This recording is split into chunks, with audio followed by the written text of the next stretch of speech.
आज के वीडियो में हम लोग देखने वाले हैं क्लास 10th सोशल साइंस में हिस्ट्री का चैप्टर नंबर 1 यूरोप में राष्ट्रवाद। तो इस चैप्टर का पहला क्वेश्चन है, इटली एवं जर्मनी वर्तमान में किस महादेश के अंतर्गत आते हैं। ऑप्शन आपका ए है उत्तरी अमेरिका, ऑप्शन बी है दक्षिणी अमेरिका, ऑप्शन सी है यूरोप, ऑप्शन डी है पश्चिमी एशिया। तो इटली और जर्मनी वर्तमान में यूरोप में आते हैं, ऑप्शन सी सही हो जाएगा। फ्रांस में किस शासक वंश की पुनर्स्थापना वियना कांग्रेस के द्वारा की गई। ऑप्शन ए है हैब्सबर्ग, ऑप्शन बी है आलिया वंश, ऑप्शन सी है बुर्बो वंश, ऑप्शन डी है जार साची। तो फ्रांस में जो वंश की पुनर्स्थापना किया गया था वियना कांग्रेस के द्वारा, वह बुर्बो वंश है, ऑप्शन सी सही हो जाएगा। मेजनी का संबंध किस संगठन से था। तो मेजनी का जो संबंध था वो कार्बोनरी संगठन से था, ऑप्शन बी सही हो जाएगा। इटली एवं जर्मनी के एकीकरण के विरुद्ध निम्न में कौन था। तो इटली और जर्मनी के एकीकरण के विरुद्ध ऑस्ट्रिया था, ऑप्शन सी सही हो जाएगा, ऑस्ट्रिया। कॉन्ट कावूर को विक्टर इमैनुअल ने किस पद पर नियुक्त किया। तो कॉन्ट कावूर को जो विक्टर इमैनुअल था वो प्रधानमंत्री बनाया था, ऑप्शन सी सही हो जाएगा। गैरिबाल्डी पेशे से क्या था। तो गैरिबाल्डी जो पेशे से था वो नाविक था, ऑप्शन डी सही हो जाएगा। जर्मन रायन राज्य का निर्माण किसने किया था। तो जर्मन रायन राज्य का जो निर्माण किया था वो नेपोलियन बोनापार्ट ने किया था, ऑप्शन बी सही हो जाएगा। जालवेरिन एक संस्था थी। तो जालवेरिन जो संस्था थी वो व्यापारियों की संस्था थी, ऑप्शन बी सही हो जाएगा। रक्त एवं लौह की नीति का अवलंबन किसने किया था। तो रक्त और लौह की नीति का जो पालन या फिर अवलंबन जो किया था वो बिस्मार्क ने किया था, ऑप्शन सी सही हो जाएगा। फ्रैंकफर्ट की संधि कब हुई। तो फ्रैंकफर्ट की जो संधि हुई थी 1871 में हुआ था, ऑप्शन डी सही हो जाएगा। यूरोप वासियों के लिए किस देश का ज्ञान विज्ञान प्रेरणा स्रोत रहा। तो यूरोप वासियों के लिए जो यूनान था उसका ज्ञान प्रेरणा स्रोत रहा था। सन 1870 में फ्रांस और पर्सा के बीच युद्ध कहाँ हुआ था। तो 1870 में जो फ्रांस और पर्सा के बीच युद्ध हुआ था वो सेडोन में हुआ था, सेडोन का युद्ध, ऑप्शन ए सही हो जाएगा।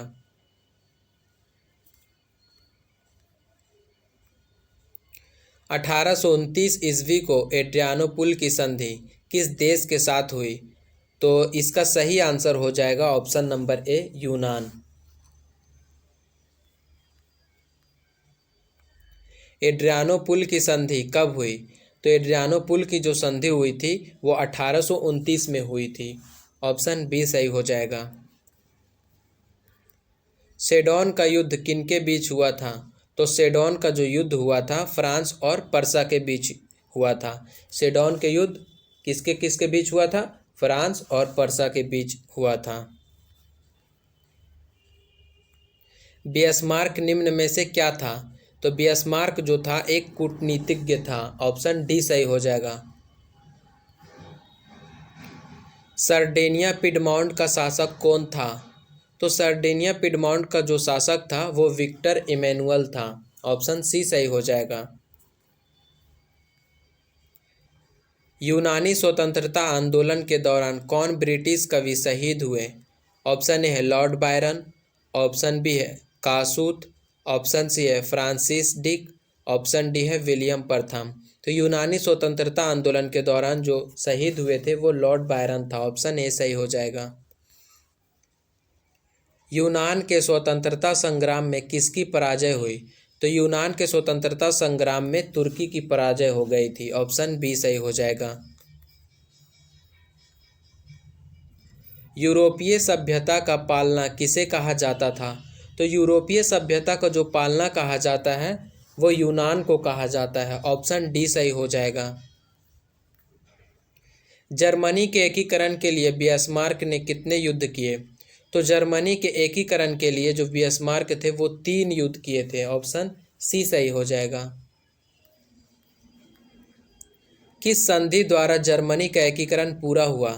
ऑप्शन ए है डेनमार्क की संधि द्वारा, ऑप्शन बी है गैस्टिन की संधि द्वारा, ऑप्शन सी है प्राग की संधि द्वारा, ऑप्शन डी है फ्रैंकफर्ट की संधि द्वारा। तो फ्रैंकफर्ट की संधि के द्वारा ऑप्शन डी सही हो जाएगा, जर्मनी का एकीकरण हुआ था। किस युद्ध के बाद जर्मनी का एकीकरण पूरा हुआ? ऑप्शन ए क्रीमिया का युद्ध, ऑप्शन बी है सेडोवा का युद्ध, ऑप्शन सी है परसा डेनमार्क युद्ध, ऑप्शन डी है सेडोन का युद्ध। तो सेडोन के युद्ध में जर्मनी का एकीकरण पूरा हुआ था। सेडोन के युद्ध के बाद जर्मनी का एकीकरण पूरा हुआ था। राष्ट्रवाद की अवधारणा का जन्म किस घटना से माना जाता है? ऑप्शन ए पुनर्जागरण, ऑप्शन बी है धर्म सुधार आंदोलन, ऑप्शन सी है गौरवपूर्ण क्रांति, ऑप्शन डी है फ्रांस की क्रांति। तो सबसे शुरू में जो राष्ट्रवाद की भावना का जो जन्म हुआ था वो पुनर्जागरण से हुआ था। ऑप्शन ए सही हो जाएगा।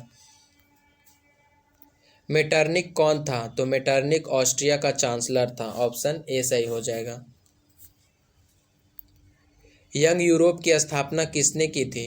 तो यंग यूरोप की स्थापना ऑप्शन ए है काबूर ने, ऑप्शन बी है मेजनी ने, ऑप्शन सी है बिस्मार्क ने, ऑप्शन डी है गैरिबाल्डी ने। तो यंग यूरोप की स्थापना मेजनी ने किया था। ऑप्शन बी सही हो जाएगा। यूरोप का मरीज किसे कहा जाता था?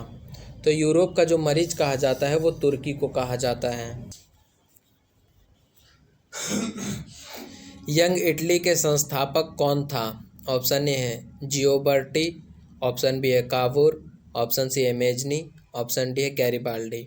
तो यंग इटली हो या फिर यंग यूरोप हो तो इसका संस्थापक मेजनी हो जाएगा। ऑप्शन सी सही होगा। वियना कांग्रेस में कौन राष्ट्र सम्मिलित नहीं था? तो वियना कांग्रेस में ऑप्शन ए है ब्रिटेन, ऑप्शन बी है रूस, ऑप्शन सी है फ्रांस, ऑप्शन डी है जर्मनी। तो वियना कांग्रेस में जो राष्ट्र सम्मिलित नहीं था वो ऑप्शन डी सही हो जाएगा, जर्मनी। यूनान के स्वतंत्रता संग्राम में किसकी पराजय हुई? तो यूनान के स्वतंत्रता संग्राम में तुर्की की पराजय हो गई थी। ऑप्शन बी सही हो जाएगा। इस चैप्टर में इतना ही। अगले वीडियो में मिलते हैं हम लोग नेक्स्ट चैप्टर के साथ।